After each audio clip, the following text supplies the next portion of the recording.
The text message arrived at 9:17 p.m. 3 words. I'm still okay. Anyone else would have glanced at it and moved on, but I nearly dropped my coffee. Because 30 years earlier, sitting at a cheap diner outside Fort Bragg, I had taught my little sister exactly what those words meant. If she was safe, she would write, I'm doing okay. If she was being watched, controlled, or forced to pretend everything was fine, she would write, I'm still okay. One word. That was the difference. One word meant trouble. One word meant she needed help. One word meant I had 15 minutes to decide whether I was overreacting or whether my sister was in danger. 15 minutes later, I was already driving toward her house. And for the first time in 20 years, I was using skills I thought I'd left behind when I retired from the military. My brother-in-law had always thought I was just his quiet, gentle sister-in-law. He was about to learn how wrong he was. I retired from the Army at 56. 20 years in uniform had taught me many things, but perhaps the most important lesson was knowing when not to talk about myself. A surprising number of people spend their lives trying to impress strangers. I never saw the point. After retirement, I moved into a small house outside Richmond, Virginia. It wasn't fancy. The front porch needed repainting. The flower beds constantly fought against the weeds. The mailbox leaned slightly to the left no matter how many times I fixed it. I loved every inch of it. Most mornings I woke before sunrise, made coffee, and sat on the porch listening to birds wake up. Nobody there knew much about my past. To them, I was simply Sarah Mitchell, a quiet woman who liked gardening, a widow who volunteered at the animal shelter, a woman who baked peach cobbler for church fundraisers. I preferred it that way. The Army had already taken enough years of my life. I didn't need to carry it into every conversation.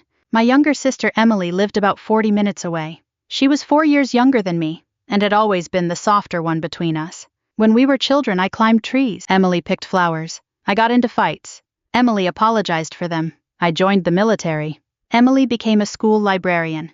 Yet somehow we had always remained close, especially after our parents passed away. For years, every Sunday became our tradition. Lunch together. Coffee afterward. A few hours talking about nothing important. Those afternoons meant more to me than I ever admitted. Emily married Kevin Brooks 8 years earlier. At first I liked him. Most people did. Kevin was charming when he wanted to be. He shook hands firmly, remembered birthdays, told funny stories at barbecues, helped neighbors move furniture.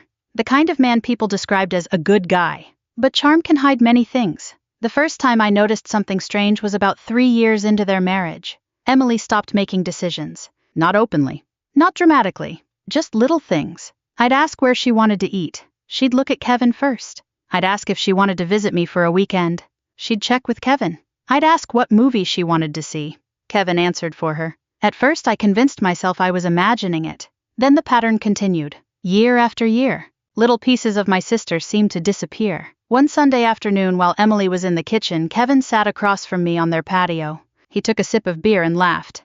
You know, Sarah, I don't think you've ever had a real job. I smiled. Really? Sure. He gestured toward the flower beds. You've always seemed pretty relaxed. I nearly laughed. I'd spent years sleeping in tents, surviving desert heat, managing soldiers, and making life or death decisions.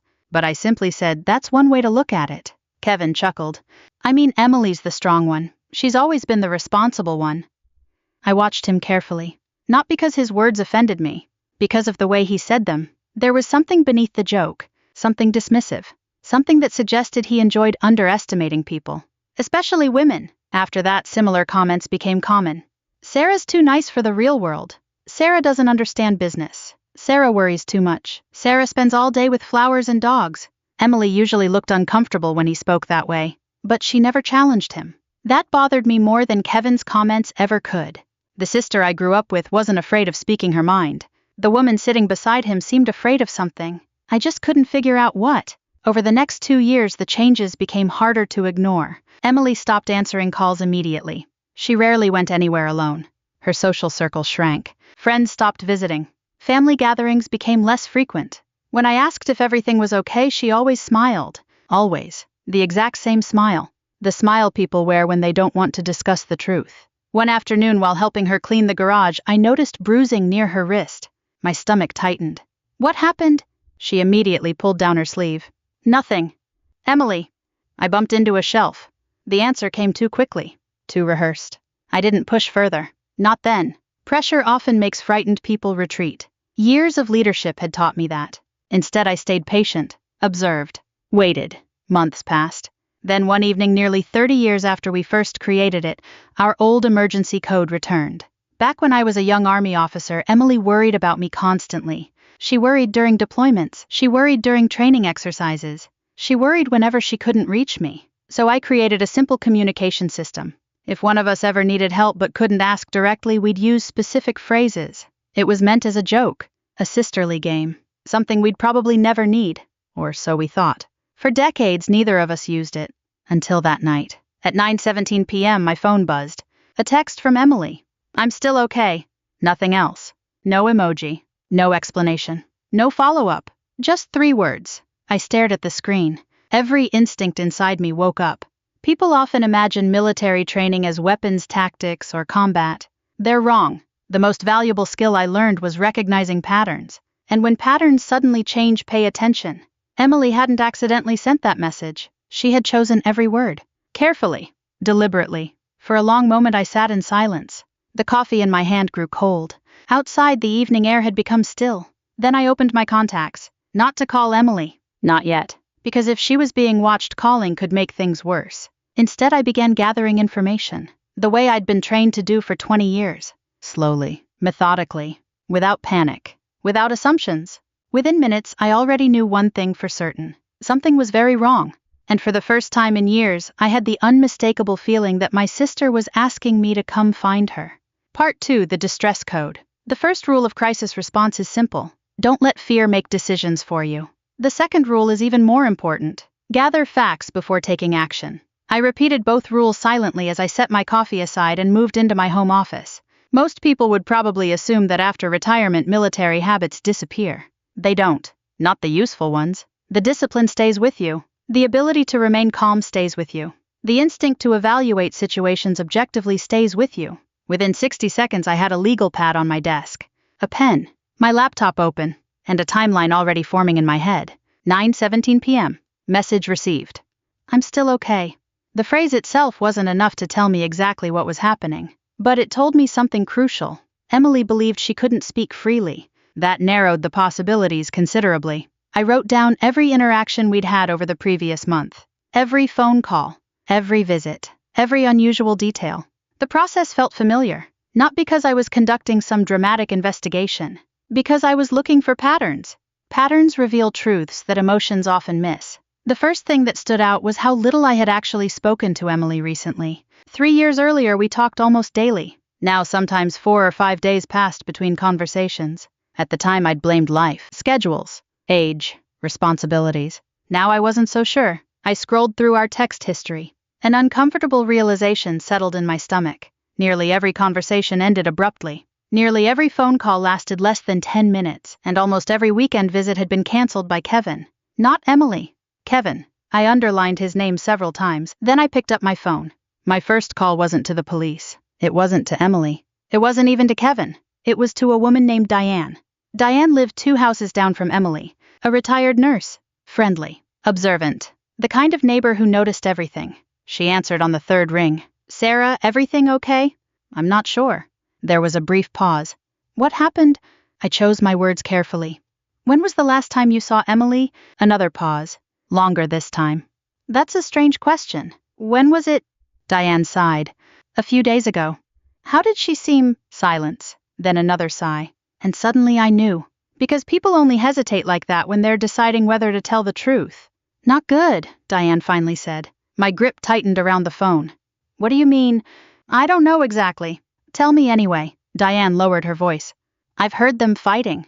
I stared out the window. The night suddenly felt colder. "How often?" "More lately." "Physical?" "I don't know." That answer sounded honest. She wasn't exaggerating. She wasn't guessing. She simply didn't know. "What kind of fighting?" "Kevin yelling." My jaw tightened. "Emily?" Mostly crying. I closed my eyes for a moment. Years ago during deployment briefings, we'd often discuss indicators. One indicator alone meant little. Several indicators together created a pattern. And I was beginning to see one. "Anything else?" I asked. "Actually," Diane hesitated again. "What?" "I haven't seen Emily driving lately." That caught my attention. Emily loved driving. Always had. Road trips. Weekend bookstore runs. Coffee shop visits. Driving represented freedom to her. "How long?" "Maybe 2 months." 2 months? I wrote it down immediately. Anything else? Another pause. Kevin fired their housekeeper. When? About 3 weeks ago. That was odd. Emily had arthritis in both knees. The housekeeper helped because some tasks had become difficult. Why would Kevin suddenly eliminate that support? Unless isolation was the goal. My military career taught me something uncomfortable about control. People who seek control rarely start with dramatic acts. They start small. Remove support systems. Limit independence. Restrict communication. Gradually narrow someone's world. By the time outsiders notice, the damage is often significant. When I ended the call, I sat quietly for several moments. Not because I was shocked. Because I wasn't. Deep down, I'd been worried for years. Now evidence was simply catching up to instinct. I checked the time. 9:31 p.m. 14 minutes since the text arrived. I opened social media. Emily hadn't posted anything in weeks. That wasn't normal. She loved books, libraries, photos of her garden. There was always something. Now there was nothing. Next, I checked a neighborhood community page. Several recent posts mentioned Kevin. Not directly. Indirectly. One neighbor complained about loud arguments. Another mentioned police being called somewhere on the street several weeks earlier. No names listed. Still, more pieces. More patterns. More reasons to worry. Then something else occurred to me. I opened a folder containing family documents. Birthdays. Addresses. Emergency contacts. Years earlier, Emily had given me access to several things in case of emergencies. Most people never think about emergency planning until they need it. Military families think differently. Preparation becomes second nature. One file contained contact information for Emily's physician. Another listed medications. Everything appeared normal. Then I noticed something missing. A recent update wasn't there. Emily usually updated everything meticulously. The absence bothered me. Small details matter. Especially when someone who is habitually organized suddenly stops being organized. At 9:34 p.m. I made a decision. I would drive to her house. Not tomorrow. Not in the morning. Now. Before leaving, I sent one carefully worded text. Not to Emily. To Kevin. Just enough to establish a baseline. Just enough to see how he responded. Thinking about stopping by tomorrow. Hope you both are doing well. The reply came less than a minute later. Too fast. Almost as if he'd been staring at his phone. We're fine. No mention of Emily. No greeting. No warmth. Just 2 words. We're fine. Not she's fine. Not Emily says hello. We're fine. Control often reveals itself in language. I had seen that pattern before. Many times. I grabbed my keys, my purse, a lightweight jacket. Then I paused beside the front door. The house was silent. The grandfather clock in my hallway ticked steadily. For a moment I felt the weight of age. Not physical age. Emotional age. The realization that after all these years I might be stepping into another crisis. I had spent decades protecting soldiers, guiding young men and women through dangerous situations, helping families through difficult phone calls. I thought that chapter of my life had ended. Apparently not. As I locked the door behind me, the night air felt cool against my face. The drive normally took 40 minutes. I covered it in 32. Not because I sped recklessly. Because my mind had already shifted into operational mode. Observe, assess, respond. The familiar rhythm returned effortlessly. By the time I reached Emily's neighborhood, most houses were dark.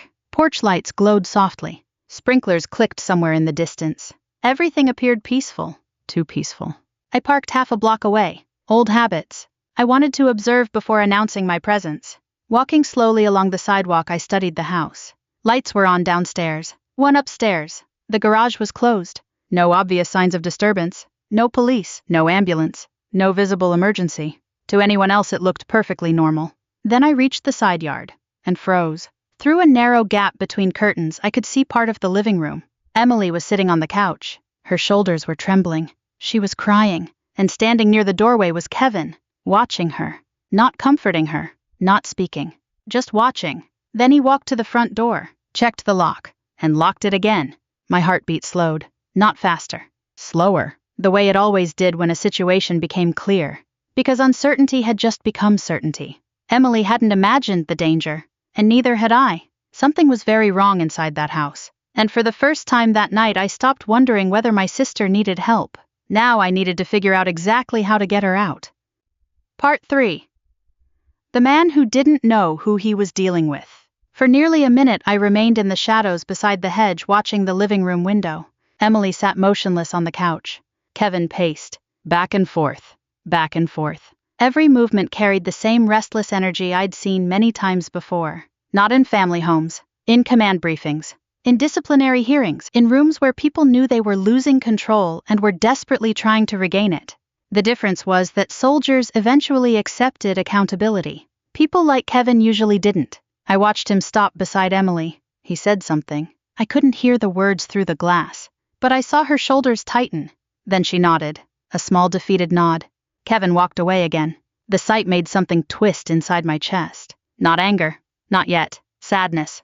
Because I remembered who Emily used to be. The woman sitting on that couch wasn't the sister who had once driven 6 hours through a snowstorm to help me move into my first apartment. She wasn't the woman who organized community literacy programs. She wasn't the woman who could make an entire room laugh with one perfectly timed joke. This Emily looked smaller. Like someone who had spent years apologizing for simply existing. I had seen it happen before. Control changes people. Not overnight. Slowly. One concession at a time. One compromise at a time. One humiliation at a time. Until they no longer recognize themselves. I stepped away from the window and walked toward the front porch. No more observation. It was time to make contact. The porch light illuminated the front steps as I climbed them. Then I rang the bell. Inside movement stopped immediately. 10 seconds passed. Then 20. The door finally opened. Kevin stood there wearing jeans and a gray polo shirt. For a brief second, surprise flashed across his face. Then the familiar smile appeared. The one he used whenever he wanted to look charming. Sarah, I smiled politely. Evening. What are you doing here? I was in the area. That was obviously a lie. We both knew it. His smile tightened slightly. At 10 o'clock at night, I wanted to check on Emily. She's fine. There it was again. Not let me get her. Not come inside. Not ask her yourself. Just a statement. She's fine. I looked past him toward the living room. I'd still like to see her. Kevin shifted his weight. A tiny movement. Most people wouldn't notice. I did. Because hesitation often reveals more than words. She's tired. I'm sure she can decide that herself. The smile disappeared entirely. Only for a second. But it disappeared. Then Emily appeared in the hallway. When she saw me, something flickered across her face. Relief. Not excitement. Not surprise. Relief. That told me everything. Sarah. Her voice sounded strained. I immediately noticed several things. Red eyes. Swollen eyelids. A faint bruise near her wrist. And something even more troubling. She wouldn't look directly at Kevin. Not for more than a second. People don't avoid eye contact with someone they trust. Not repeatedly. Not instinctively. I was worried about you, I said. Emily opened her mouth. Then glanced toward Kevin. Then looked back at me. I'm okay. The words sounded rehearsed. The same way her smile looked rehearsed. The same way everything about this interaction felt rehearsed. Kevin stepped slightly forward. Not enough to be obvious. Just enough to insert himself between us. You see, he said, everything's fine. I looked directly at him. I wasn't talking to you. The silence that followed lasted perhaps 2 seconds. It felt much longer. Kevin blinked. Emily looked stunned. Apparently nobody had spoken to him that way in a while. Interesting. I turned back toward my sister. Can I come in? Another glance toward Kevin. Another hesitation. Then she nodded. Sure. Kevin clearly wanted to refuse. But doing so would look suspicious. Even he understood that. Reluctantly, he stepped aside. The moment I entered the house, my instincts became louder. Not because of anything dramatic. Because of small things. Very small things. The kind most people overlook. A security camera mounted in the corner of the living room. Another pointed toward the kitchen. One near the hallway. Too many cameras for a normal home. Especially indoors. The furniture arrangement had changed. Emily's reading chair was gone. Her bookshelves had been reduced by half. Family photographs were missing from several walls. Instead, framed motivational quotes hung in their place. Control. Control. Control. Everywhere I looked, I saw evidence of it. We sat in the living room. Kevin chose the chair nearest Emily. Not beside her. Near her. Positioning himself like a guard. I spent the next 20 minutes making conversation. Nothing confrontational. Nothing dramatic. The weather. Church events. Neighborhood gossip. The entire time I watched. And listened. More importantly, I watched what Kevin did. Every question directed at Emily received the same response. She started answering. Kevin interrupted. She offered an opinion. Kevin corrected it. She told a story. Kevin finished it for her. Again. And again. And again. Eventually, I deliberately tested something. Emily, are you still volunteering at the library on Thursdays? Before she could answer, Kevin spoke. Not anymore. I kept my eyes on my sister. I asked Emily. The room became very quiet. Emily stared down at her hands. Kevin leaned back slowly. His jaw tightened. And suddenly I understood something important. He wasn't worried about me. He was annoyed by me. To Kevin, I wasn't a threat. I was simply an inconvenience. A nosy older sister. A retired woman with flowers in her yard. Someone he assumed he could dismiss. The arrogance was almost impressive. After another 10 minutes I stood. I should get going. Emily looked disappointed. That hurt more than I expected. Because it told me she didn't want me to leave. Kevin practically escorted me toward the door. Not rudely. Just eagerly. As we reached the porch I turned toward Emily. Could you help me carry something to my car? Kevin answered instantly. What? I smiled. A box of books. There are no books, I shrugged. Then help me carry the imaginary books. For the first time all evening, Emily almost smiled. Almost. And because refusing would seem ridiculous, Kevin reluctantly allowed it. The moment we stepped outside alone, I spoke quietly. How bad is it? Emily's face collapsed. Not dramatically. Just enough. Enough for me to see the truth. Tears filled her eyes immediately. Oh God, that was all she said. 2 words. But they carried years of exhaustion. I took her hand gently. He hurts you. She shook her head, then hesitated, then nodded. Not physically often, but enough. Enough. The answer landed like a stone inside my chest. How long? Her voice cracked. 2 years. 2 years. My sister had been living in fear for 2 years. And I hadn't known. The guilt hit hard. Harder than anger. Harder than outrage. Because every older sibling believes they'll protect the younger one, no matter how old they become. And somehow I had missed this. He controls everything, she whispered. My phone. My money. My schedule. My stomach tightened. What do you need from me? She looked directly into my eyes. For the first time that night. For the first time in years, perhaps. And I saw the old Emily. The brave Emily. The sister I remembered? I need a way out. I squeezed her hand. You have one. A car door slammed somewhere down the street. We both looked up. Time was running out. I leaned closer. Listen carefully. She nodded. Tomorrow. Documents. Financial records. Bank statements. Medical records. Anything important. Make copies. Hide them. Then call me. Can you do that? Emily inhaled shakily. Yes. Good. The answer sounded stronger than anything she'd said all evening. Before returning to the house, she stopped me. Sarah, what? Her eyes searched mine. Why aren't you scared of him? I almost laughed. Not because the question was funny. Because the answer was simple. For 20 years I had dealt with crises, emergencies, and people who thought intimidation made them powerful. Kevin wasn't special. He was just another bully, one who had finally chosen the wrong target. I smiled gently. Because I've handled people much worse than Kevin. Then I walked away. Behind me the front door opened. And I knew something Kevin didn't. The moment Emily asked for help, he had already lost. Part 4. The perfect ambush. The biggest mistake people make when dealing with a controlling person is believing the confrontation itself is the victory. It isn't. The confrontation is simply the moment the truth becomes visible.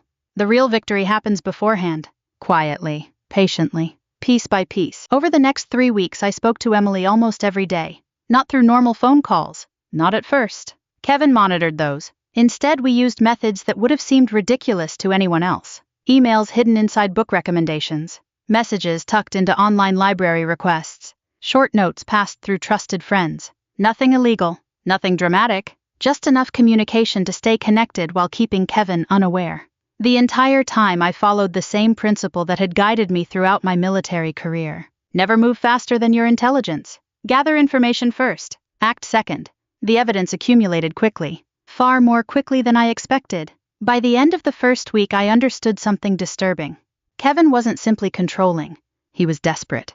And desperate people make mistakes. Lots of them. Emily began copying documents whenever she could. Bank statements, credit card records, insurance paperwork, property documents, everything. One afternoon she called from a grocery store parking lot. Her voice trembled. Sarah, what happened? I found another account. I sat up immediately. What kind of account? A savings account, in both names. No. The silence that followed was enough. Kevin had hidden it. For years. The balance contained nearly $160,000. Money Emily knew nothing about. Money accumulated while Kevin repeatedly claimed they couldn't afford vacations. Couldn't afford repairs. Couldn't afford retirement planning. Couldn't afford basic things Emily wanted. The discovery changed everything.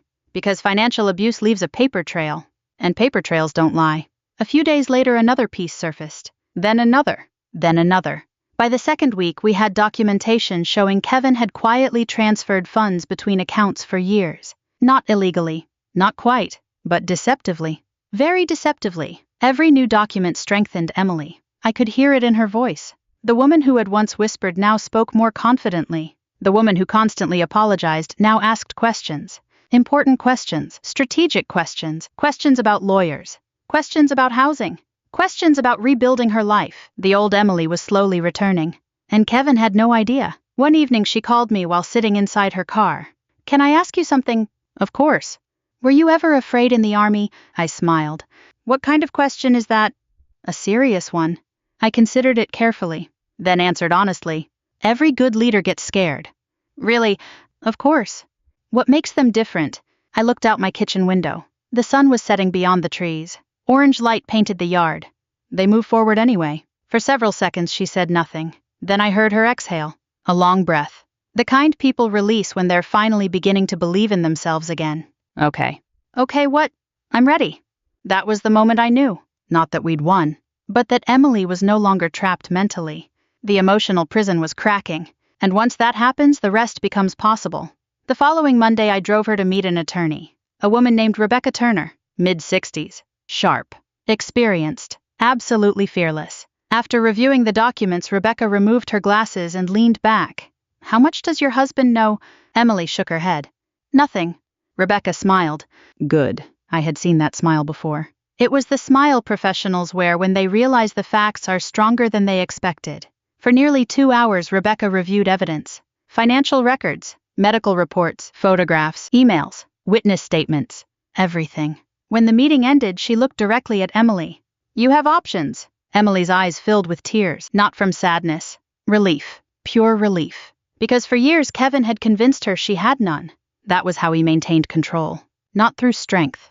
Through hopelessness. Once hope returns, control begins to crumble. The final piece arrived unexpectedly. And ironically, Kevin provided it himself. 3 days later, Emily discovered evidence of an affair. At first, she didn't want to investigate. She almost ignored it. Then she remembered something I'd told young officers years earlier. Truth doesn't become less true because you avoid it. So she looked, and found everything. Messages, hotel receipts, photographs, months of deception. When she showed me the evidence, I wasn't shocked. Men like Kevin often believe rules apply only to other people. The discovery wasn't emotionally satisfying. It was strategically useful. Very useful, Rebecca agreed. By the beginning of the 4th week, everything was ready. The documents, the filings, the financial protections, the relocation plan. Every detail carefully arranged. Now we simply needed the right moment. Kevin gave us that too. His birthday party. A large gathering at a local country club. Friends, co-workers, neighbors. Dozens of guests. The perfect audience. I almost laughed when Emily told me. For years, Kevin had carefully managed appearances. He cared deeply about image, reputation, status. The party represented everything he valued, which made it the perfect location. The evening arrived warm and clear. The country club buzzed with conversation. Champagne glasses clinked. Music drifted through the ballroom. People laughed, smiled, celebrated. Kevin loved every second of it. I watched from across the room as he moved between groups, shaking hands, telling stories, playing the role of successful husband, successful professional, successful man. Nobody else knew the performance was ending. At one point he raised a glass. "Thank you all for coming." Applause followed. More smiles, more laughter. Then he wrapped an arm around Emily, a gesture that looked affectionate, until you noticed how tense she became. "I couldn't have done any of this without my wife." More applause. Then came the line that made my stomach turn. "She's not going anywhere." Several guests laughed. Emily didn't. Neither did I. Because he meant it. And he believed it. That was the problem. He genuinely believed she belonged to him. A few moments later, Rebecca entered the room. She wore a navy suit and carried a thin leather folder. Nothing dramatic. Nothing theatrical. Just business. I saw Kevin notice her. Confusion crossed his face. Then concern. Then uncertainty. Interesting. Perhaps some part of him already knew. Rebecca approached calmly. Emily stepped forward. The room gradually became quieter. People sensed something was happening. Conversation slowed. Heads turned. Kevin looked between them. "What is this?" Rebecca opened the folder. Emily accepted several documents. Then she handed them directly to her husband. The silence became absolute. Kevin stared down at the papers. His face lost color. Not all at once. Gradually, like someone watching a storm approach. No. One word, barely audible. No. Again, louder. Emily stood perfectly still. For the first time since I'd arrived, she looked completely calm, completely free. Kevin's eyes moved rapidly across the pages. Divorce petition, financial disclosures, legal notices, everything. The reality finally reached him. The control was gone. The secrets were exposed. The future he assumed belonged to him had disappeared.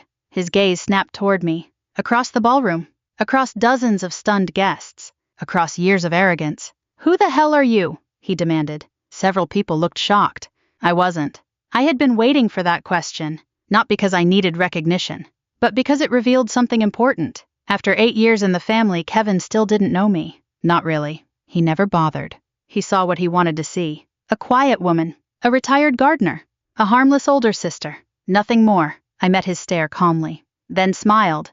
"The person you should have been worried about from the beginning." The room remained silent. And for the first time all evening, Kevin looked afraid.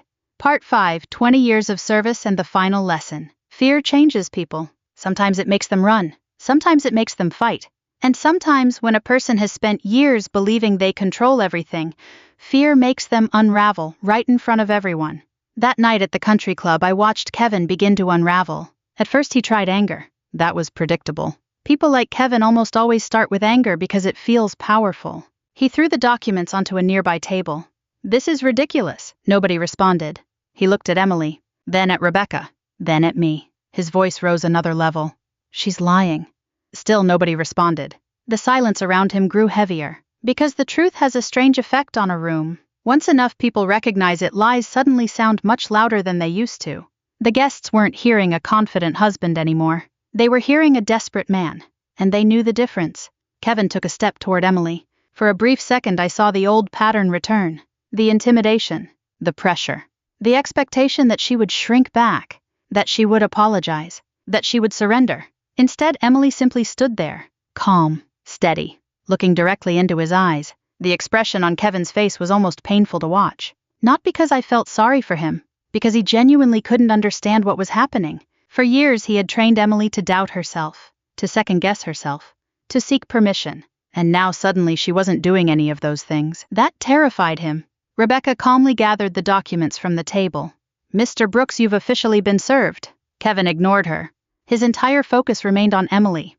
"You can't do this," she answered softly. "I already did." It wasn't loud. It wasn't dramatic. But it may have been the strongest thing I'd ever heard my sister say. The room remained silent. Then Kevin turned toward me. His eyes narrowed. "This was you." I shrugged. "No." "What?" "This was Emily." He laughed bitterly. Emily could never pull something like this off. The moment the words left his mouth, I saw several guests exchange glances, because there it was. The entire problem. Not the money. Not the affair.